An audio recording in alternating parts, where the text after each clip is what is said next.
আসসালামু আলাইকুম ভাই ও বোনেরা ও বাবার বয়সী যারা আছেন, তারা কেমন আছেন? আশা করি অনেক ভালো আছেন। আমি একটি সাধারণ মেয়ে হয়ে বলছি যে পুরুষ নারীকে ছেড়ে যায় কখন?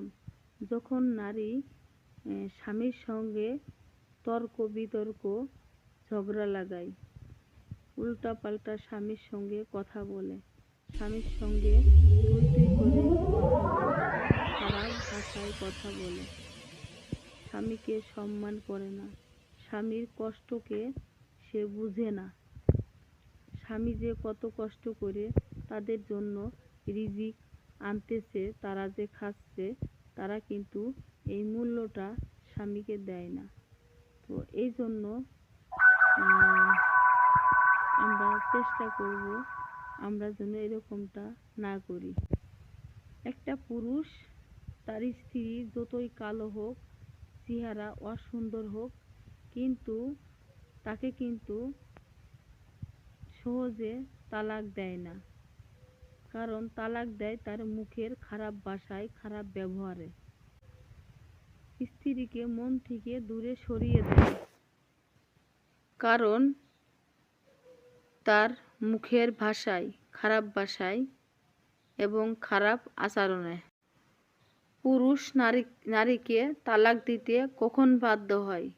যখন স্বামীর মুখে মুখে তর্ক করে, ঝগড়া করে, স্বামীকে তুই করে খারাপ ভাষায় কথা বলে, তখন কিন্তু স্বামী বাধ্য হয় স্ত্রীকে তালাক দিতে। তো আসুন আমরা আসলে নারীরা এমনটা করব না, কারণ স্বামী হচ্ছে আমাদের একমাত্র বটগাছের ছায়া। বটগাছ যেমন ছায়া দেয়, তো তেমনিও স্বামী হচ্ছে আমাদের একটা বটগাছ। এই বটগাছটা যতদিন থাকবে ততদিন হয়তো আপনি মূল্যটা বুঝতে পারবেন না। যখন এই বটগাছটা তোমাকে ছেড়ে চলে যাবে, তখন তুমি আর ছায়া পাবে না। তখন তুমি তার মর্মটা বুঝতে পারবে যে স্বামী কী জিনিস। তো যার স্বামী আছে তারা হয়তো বুঝেন না, আর যারা স্বামী ছাড়া আছেন তারা স্বামীর কষ্টটা বুঝতে পারেন, স্বামীটা কী জিনিস। তো আসলেই আমরা এরকমটা করব না। আমরা সবাই স্বামীর সাথে ভালো ব্যবহার করব, স্বামীর সাথে সুন্দরভাবে জীবনযাপন করব, একে অপরকে ভালোবাসবো। স্বামী